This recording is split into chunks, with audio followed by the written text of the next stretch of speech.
So a little bit about myself. I'm Greg Bushman. I am a PhD C, which is a candidate.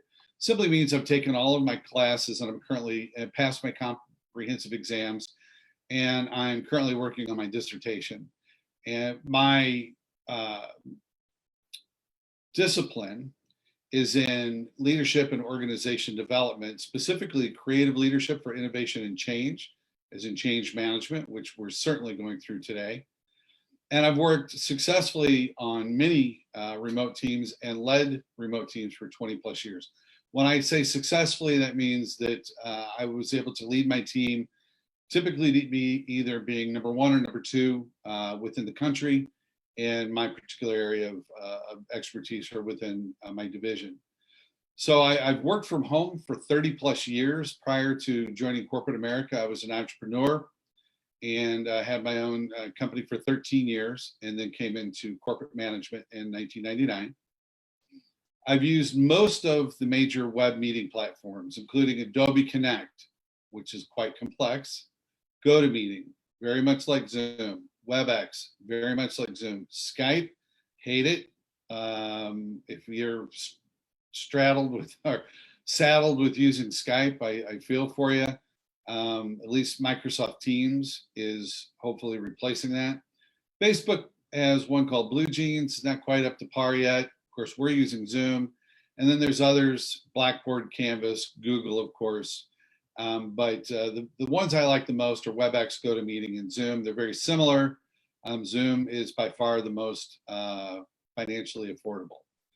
And whatever you do when you choose a tool to hold a remote meeting or do remote teams, all of the tools that you use should be built around team collaboration, facilitating being able to share documents, work on documents together, have open team meetings together, and to help that cooperation and collaboration, which is one of the success factors we're going to talk about today.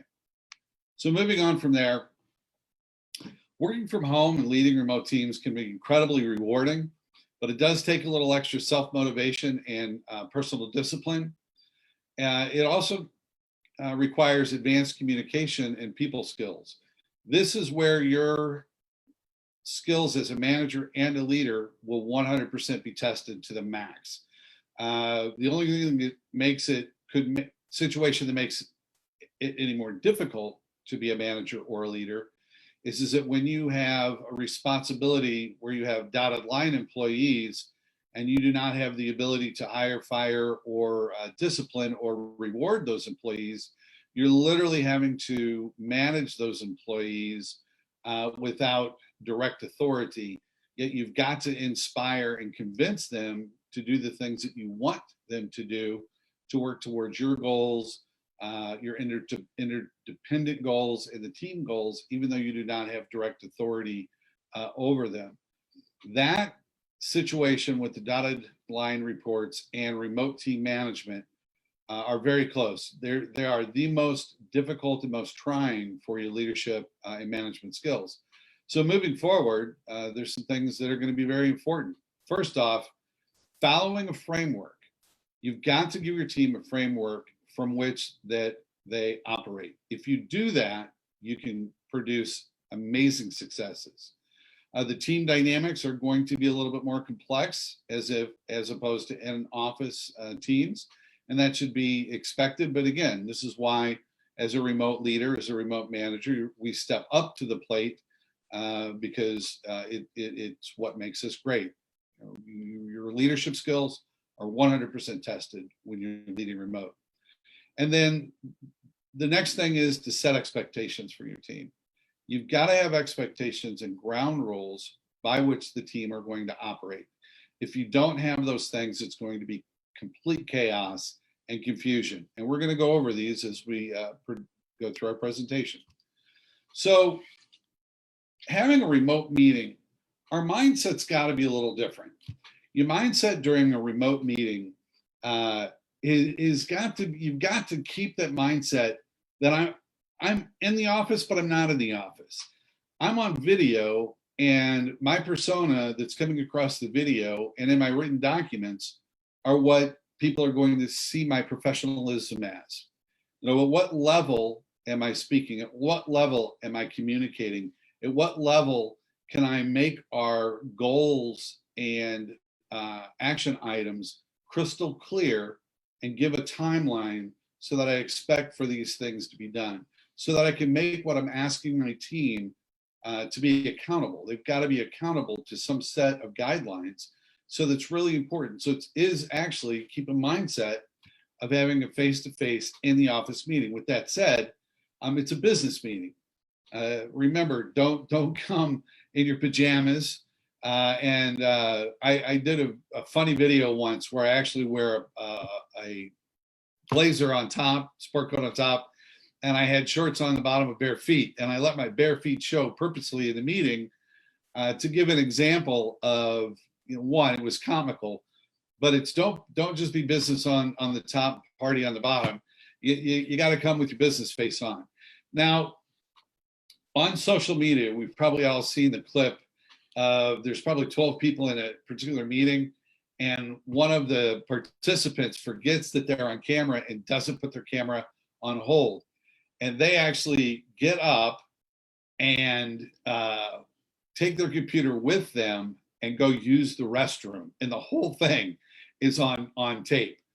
Make sure that you remember you're on video and manage your video. And if you've got to get up and go do something, load up a headshot of yourself and make sure you put yourself on mute and stop the video, because it can be quite embarrassing. And I got to hand it to the leader in that call, the manager or the gal that was speaking did a phenomenal job. The woman that was speaking and leading the meeting of keeping everyone engaged while 3 or 4 of her people were laughing hysterically, watching their teammate use the restroom. Anyway, be prepared and be on time.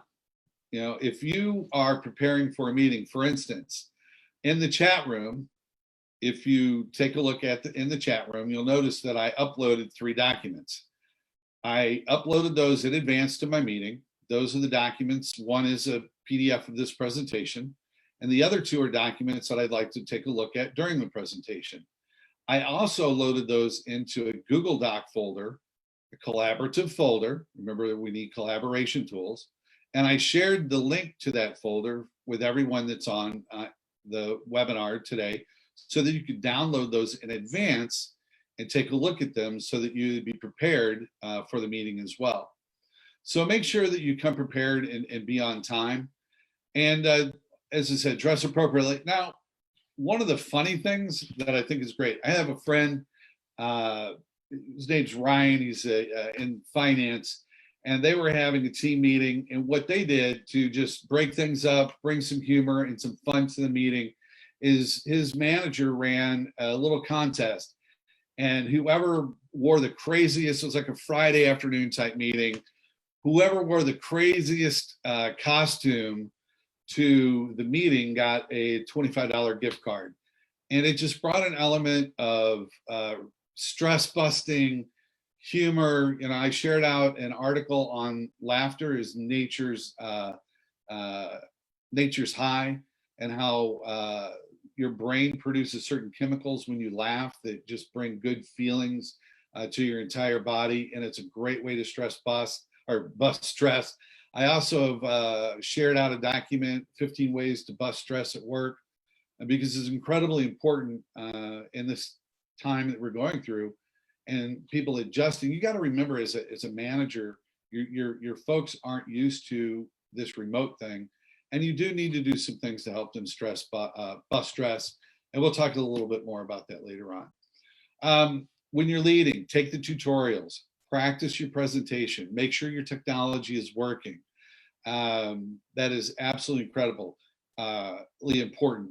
Zoom and Facebook Live will let you start your presentation without recording it and in a private mode, so you can test your technology to make sure that it's working and then go live. So that's very important. And then think about your backdrop. I'm going to move my camera around just a little bit. I actually have in mind, I have just kind of an interesting backdrop. I actually have a nice 50-inch monitor behind me When I do regular webinars or Facebook Lives where I have a more distant camera, I've got some sports memorabilia over in the corner, and it provides a nice professional backdrop, and it gives some people a little bit of information about who I am as a person, what I do. No different than if you came into an office and it was the first time that you met, you might see pictures, and maybe I should do that. I actually have something about my anniversary a little further on the wall. And again, it's a little hard to show desktop pictures of your kids, your family, significant other to have a conversation about in the very first part of the meeting if it's the first time you've met. And then again, lastly, use a quality mic and test it. Typically, if you're using a Mac, at least, your Mac internal microphone is just fine. If you're using a distant camera like Facebook Live, you probably need to get a professional microphone. I spent $80 on my microphone for Facebook Live, and then the converter is about $120. So it'd be expected to spend about $200, $225 if you're going to use your phone as your camera in a live meeting. So next, have an agenda with time topics. Again, we're going to go about 55 minutes today. We're about 15 minutes in so far to the presentation. Runaway meetings are a waste of time. And that's what happens when you don't have a solid agenda and you don't have time topics. And we're going to talk about some ways to help your meetings stay on track through the use of team roles. Circulate your agenda prior to the meeting so your team understands and knows what to expect. And definitely share out your documentation before the meeting, except for things that would be distracting.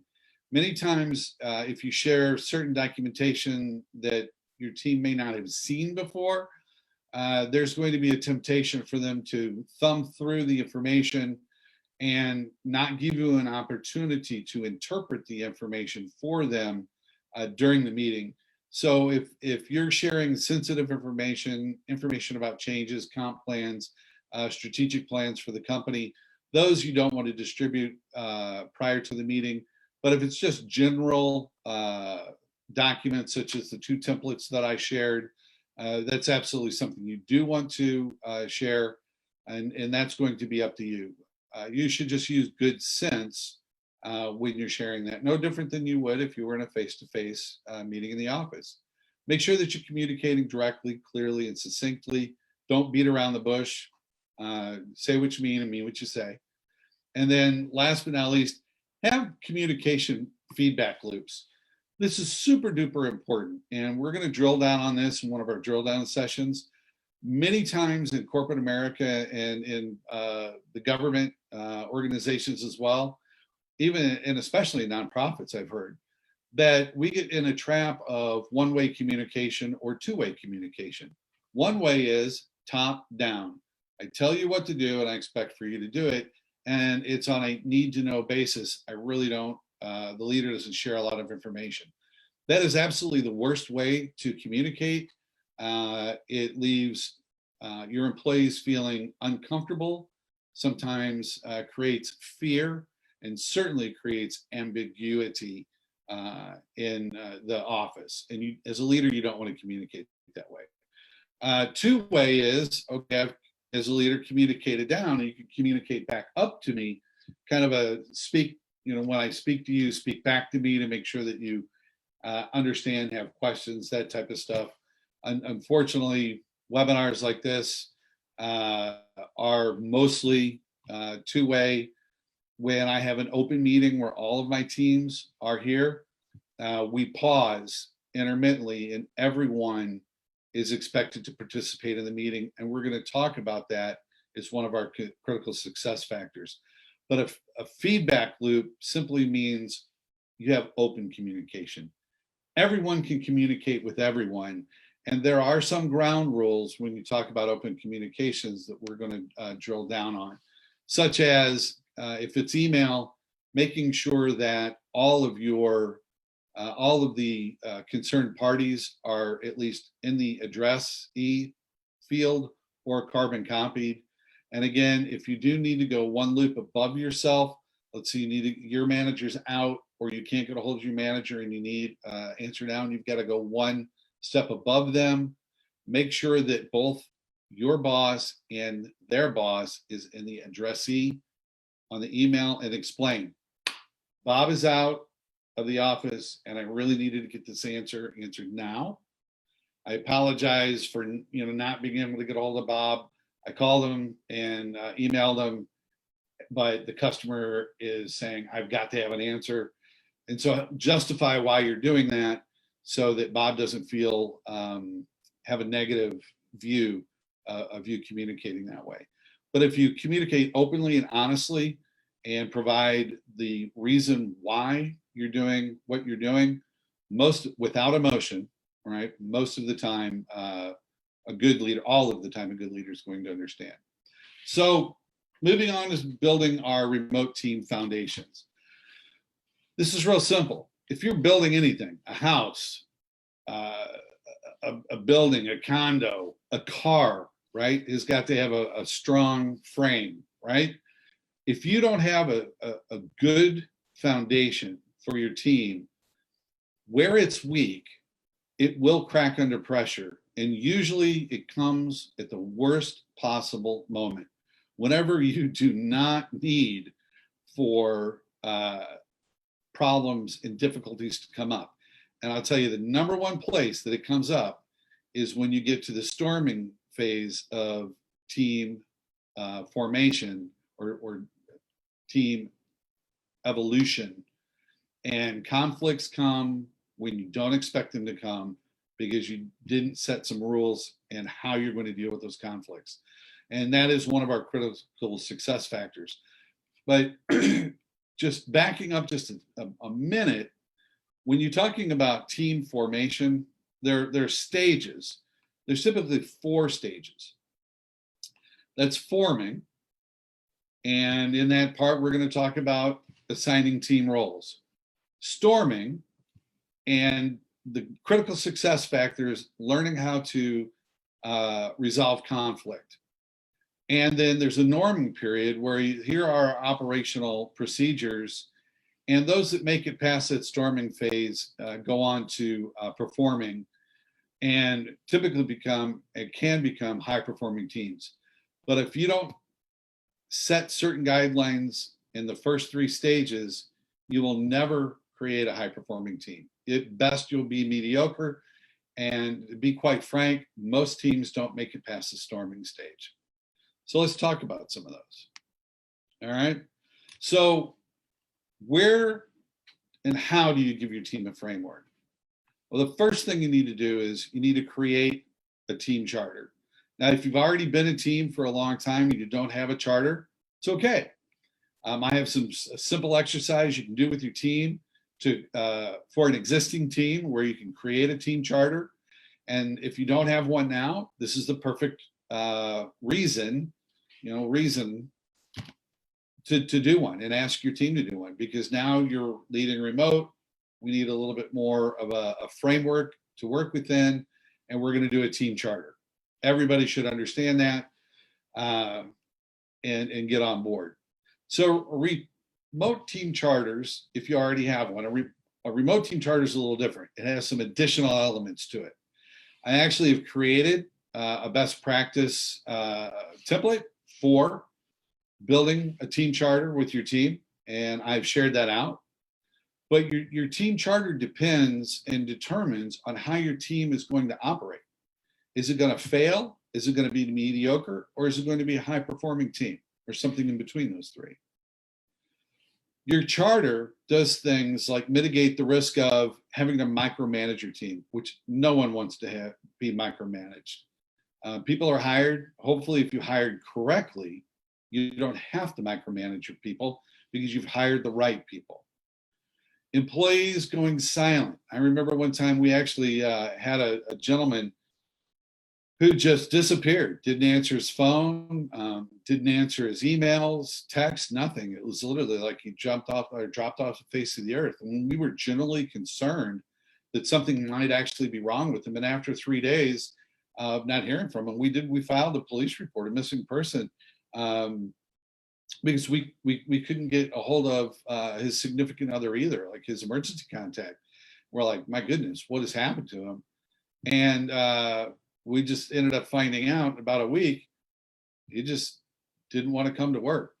And, the work policy was after 3 days, if you go silent, you're automatically terminated. So having team charter and setting down regular times to communicate with your remote teams will help employees fight off the risk of going silent.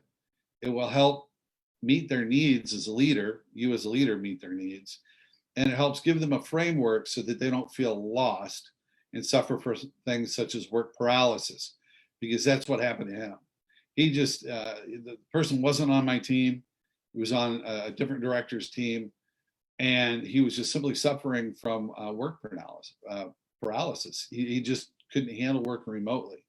And so we have to help our direct reports through that process. And by doing so, we'll eliminate or reduce the confusion that they may feel in this transition. So the first step in the forming stage that I would like to talk about is assigning roles. There's traditionally 5 roles in a meeting. You might have a team of 10. I've had teams over 18 and had people over 36 with dotted lines, and we pick out a core group and we rotate who does what. And the manager or the senior leader doesn't always have to be the facilitator. I find that if you rotate the facilitator or do co-facilitation, it makes the meetings much more interesting for your team and helps them concentrate more. And the second piece is, and the other thing I want to talk about is facilitator, and this is not a webinar or WebEx on how to be a facilitator, but a facilitator literally facilitates the group conversation.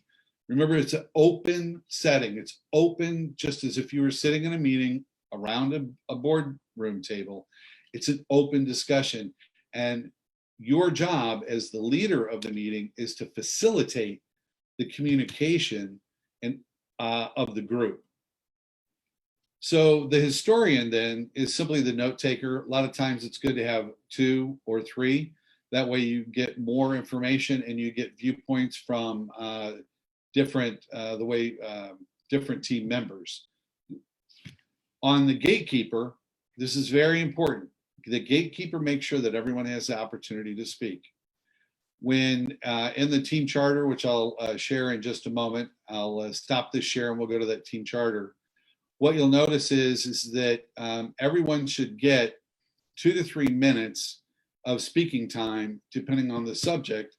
And then sometimes it is an open discussion, and you as the leader or the gatekeeper needs to work the microphones. It's very important that the gatekeeper make sure that people don't go over their allotted 2 to 3 minutes or whatever their time is to speak, and also to make sure that everyone's opinion is heard. Matter of fact, what I like the most about this is that when you have people that tend to be a little bit more introverted, the gatekeeper's job is to make sure that they're pulling that person into the meeting.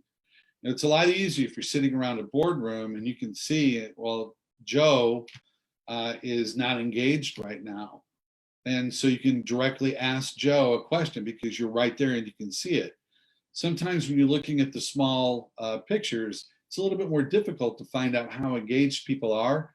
So it's incredibly important to include everyone in the answering of a question or a discussion. And the gatekeeper should be paying attention and looking to, one, make sure that 2 or 3 people aren't owning the meeting and taking too much time, and also to make sure that the 2 or 3 people who have been quiet are engaged in the meeting, and that's the gatekeeper job. Super duper important role. Everyone needs a timekeeper, and that's pretty simple. Your agenda should have time blocks on it, and the timekeeper wants to say, hey, Greg, you've got X amount of time. We've got 2 minutes left on this subject. Do you want to take 5 minutes from the next subject to continue this discussion and make sure that the facilitator keeps the meeting moving. And then finally, the conscious. This one is basically, it's real simple. The team conscious is the one that simply makes sure that you're not chasing rabbits. If somebody yells squirrel and you're a dog, you're not down, or throws the ball, you're not the dog running down the street. The conscious simply makes sure that the team is asking questions that are on target and staying on topic. So those 5 rules are critically important. And I'm going to actually flip over and share a different part of my screen.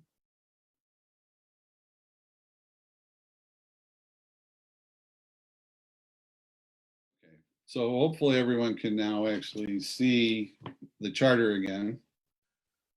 On the team formation stage, it's broken into the 4 stages: your team name, purpose, and vision. Make sure those are down. We talked about team motto, super important. A lot of teams get t-shirts.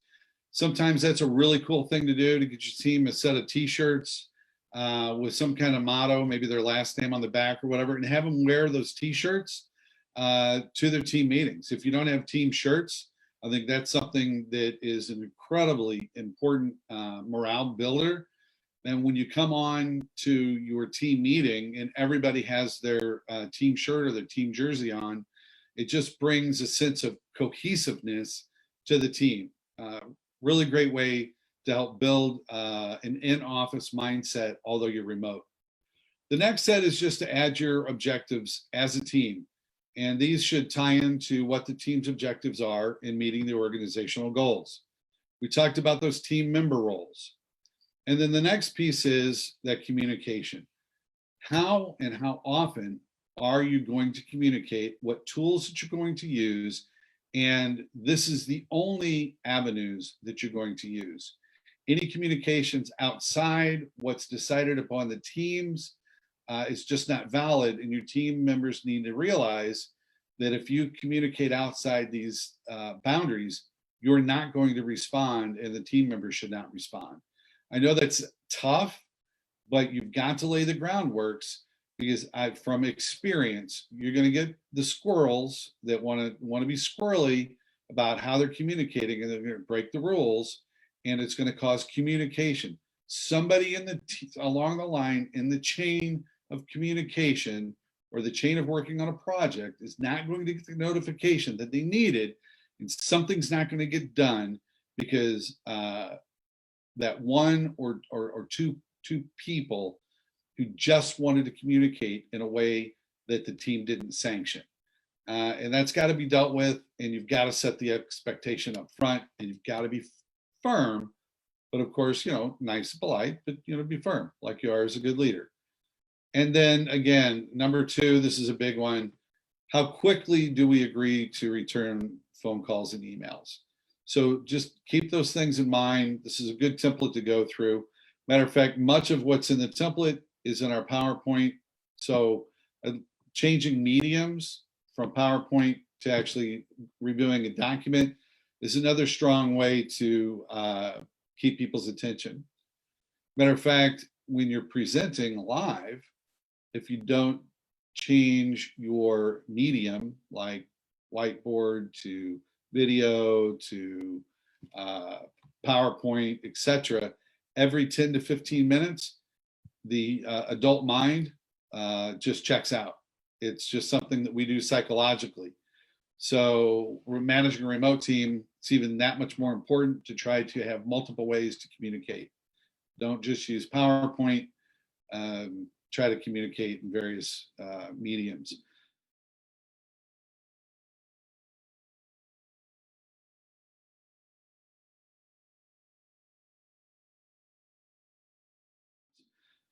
On the team storming stage, conflict resolution, you've got to put it in writing. How are you going to resolve disagreements? How are you going to handle team members if certain team members aren't following through with their commitments? But the great thing about conflict resolution is that conflict and controversy are actually good. You will never have a team or any form of a group that will not have conflict. The worst thing in the world that can happen is that conflict goes unresolved, get swept underneath the table. And then the people on your team who are passive aggressive stay disgruntled. And at the very worst possible moment, that anger or discomfort or that unresolved feelings of conflict or controversy are going to pop up. It's going to bite you, and it's going to bite your team in the rear end. I've seen it happen many times. And again, this conflict resolution is absolutely a critical success factor in forming your team. And you, as a leader, you've got to be proactive on how you manage it.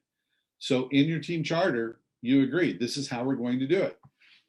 When conflict comes up, we're going to meet together as a team, or however you are going to solve that conflict, which we're going to talk about on Thursday, and you're going to put that in this section and have everybody agree with it.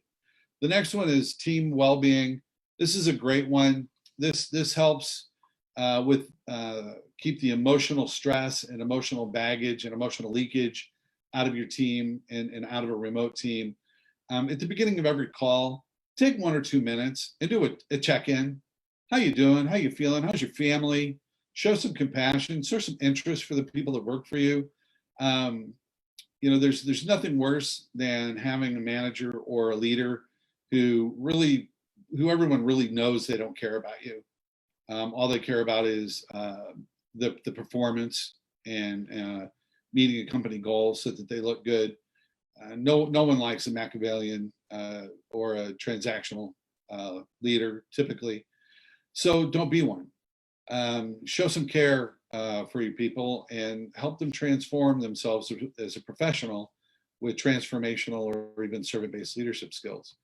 So during the opening, this is where you simply talk about your agenda, your purpose, and set the tone for the meeting. But and then it ends at number 5 with how to end your meeting and just some suggestions on how to do that, because adjourning the meeting is just as important as beginning your meeting. So the next section is just team norming stage. I'm not going to share all of the bullet points on here for sake of time and for the fact that you have it in your hands and you can go through all these. These are just suggestions. Like, for instance, we're going to talk about number 6, a critical success factor is how does the group make decisions? And then second to that on critical success factor is number 5.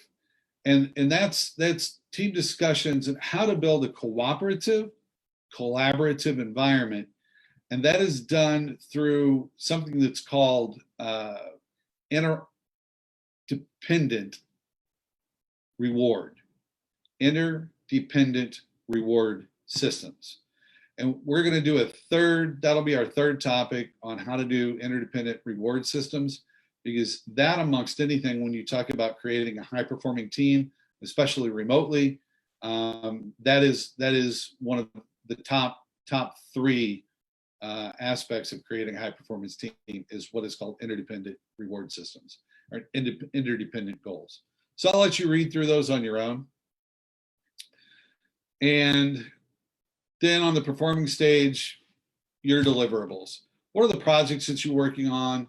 What are the timelines that you're working on? What does the team agree to deliver on? And you can make this as big as small, incorporate Microsoft Project, Microsoft Visio, any kind of a planning tool that you want to in this section. But this is where you set the stage and your expectations for what your team is going to deliver.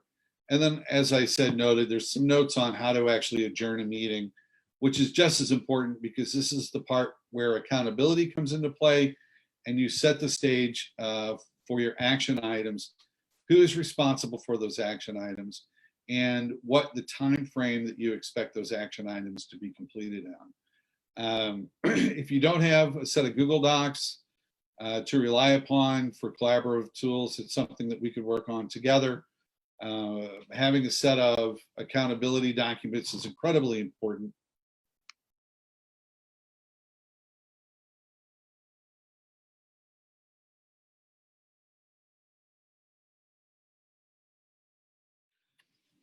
And then the last piece that I wanted to share with you real quick in regard to just team management is, and that whole idea of conflict resolution, transformative management, servant-based leadership, as opposed to Machiavellian top-down command and control type leadership that does not work in remote teams.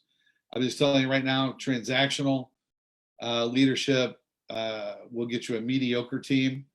Machiavellian and command and control leadership in a remote team, if that's your leadership style, you're going to need a change because that will not work with remote teams. You will absolutely, your team will, they'll comply and they will give you the least effort that they can to keep their job.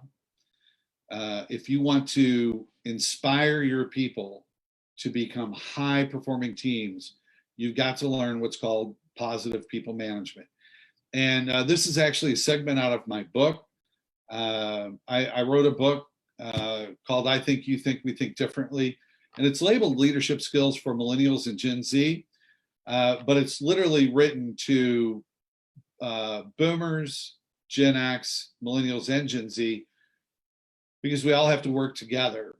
And there are portions of the book that are specific to millennials and Gen Z, but 75% of it crosses all of the generations. And I highly recommend that you go out on Amazon or Barnes & Noble and get it. It's available on Nook, Kindle, hard copy, soft cover, and give it a read. It's an easy read. It's 189 pages-ish, and it's written very conversational, full of actual stories, where the rubber meets the road stories out in the real workplace, and some examples of how to be a great leader.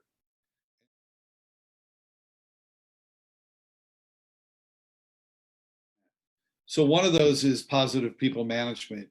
And we talk about the difference between human capital theory, which views people as a cog or a gear in a machine to make money from or to produce capital.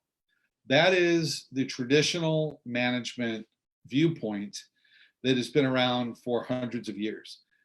This is the same management style that had child labor, that kept bakers in the bakery for 20 hours a day for 7 days a week, that made people slave away for 12 to 16-hour shifts for very little pay. And like in England, for instance, in the textile industry, they simply knew that when one of the textile workers died and their average lifespan was like, if you were 40 years old, you were old as a textile worker.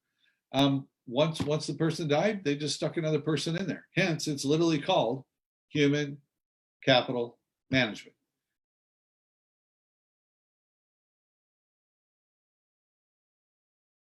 I tell you, the Gen Z and millennial generation will not typically work for a leader that has that mentality. Unfortunately, the majority of leadership programs and the way the corporate America is run still uses human capital management. But as of the 1990s, we've really started to teach human resource management and positive people management based on 60 years of research that has proven that if you use positive people management and positive leadership psychology, your teams will perform significantly better, give you better results, get the results quicker, and they will be more effective and efficient and more productive.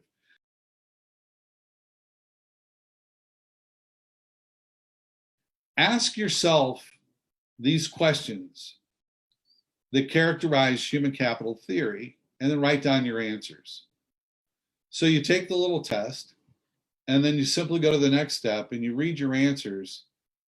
And by the way, the majority of My templates, the majority of what I use and my mentoring practice, and I'm what is considered an OD practitioner or an organization development practitioner, are from Harvard Business School. I had the opportunity to take about 9 subjects from their mentor manager, and it just they're phenomenal resources, and I love to share those with your organization. My version of them, of course, I can't just give you the Harvard Business ones, but we can certainly discuss how to create custom ones for your own business. But Harvard Business Review came out and they list the 6 reasons why top performers and people in general leave businesses. And what I want you to do is you take this test, compare your manager, your answers to those questions on HCT to why people leave. And you'll get a good gauge on where you're at on, let's say, the Blake Mouton management grid, where the most successful leaders care about their people a lot and the well-being of their people a lot, but they also care a lot about meeting company performance goals. And that type of a leader builds high-performing teams. It's the only way to be a competent, truly competent leader or a great leader is to build high-performance team where you're really, really, really interested in the well-being of your team, equipping them, getting them training and everything they need and setting them up for success. And of course, their personal well-being. And also making sure you're holding them accountable to meet the company goals. If you do that, you will reach the pinnacle of building high-performing teams.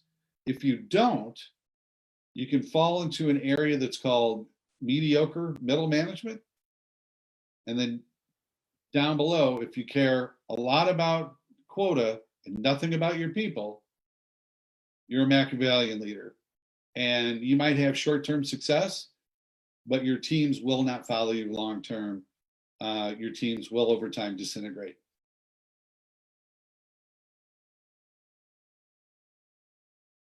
Please give this little document a read, and we're going to finish up. I'm going to switch shares over here again, and we're going to finish up with a little bit about WebToKit.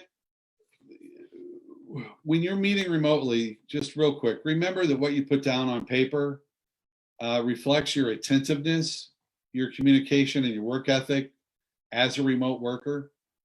In the past, when you're meeting face-to-face, sometimes it's easier to convey emotions. Well, it's obviously easier to convey emotions. Now you're communicating on paper, text, email, video, when you're in your meetings, all of those things, but most importantly now, what you put on paper and put in writing reflects your professionalism. So keep that in mind. Don't write in text code. Make sure you're using good punctuation, grammar, spelling. And it's okay to express your mood when you're emailing or texting or chatting and say, this is something I'm concerned about, or this has been bothering me, or I'm happy to say. Because if you don't set the mood, then the person can interpret your mood any way that it comes across. You might send a very simple email or text, and it'd be very, to you, jovial, and to them, they may take it and be offended by it. So it's okay to set or express mood when you're doing that. Using emojis is not necessarily super professional, but in this day and age, I think we can make exceptions for that. One of the things that I want to say as far as the chat room goes, keep in mind that your host gets a copy of all chat room conversations. So if you're in the background chatting privately with someone and it's inappropriate or off topic, your boss, your leader, or whoever is hosting the webinar gets a copy of the chat room, and they're going to know that. So just FYI. And they make sure that your hygiene is the same as if you were in office. Don't come to the meeting all discombobulated. So I appreciate everybody joining today. If you have questions, I would be glad to answer them or follow up in any way that you would like. For instance, I actually had someone who called me from Texas, happened to be an old friend, and they're starting a new director role in this craziness that we're all in. And they were asking for some outline documents, just to kind of help give them a guideline on, the first 90 days moving forward. And I'm happy to do that. Anything I can do to help you to make your team and your life easier, reduce stress, and more successful, I'd be glad to. So please email me at gregory.bushman@gmail.com. You can always hit my website, www.gregbushman.com. All future meetings are posted right on the front page. Networks are a little slow, give it a little time to load, but all of my Eventbrites will show up on the first page. And if you want to get to know me and my family a little bit, check us out on Facebook. And if you go to gregbushman.us, that's actually our personal page. So for now, it's right at 2 minutes of the hour. I appreciate everybody tuning in and listening. And I'll catch you on the upside, and hopefully you can join me for some of the drill down sessions where we'll get into more specific strategies for remote team decision making, remote team conflict resolution, and how to manage and how to assign roles based on your team members' personalities. So TTYL, have a great rest of the day and the rest of the week.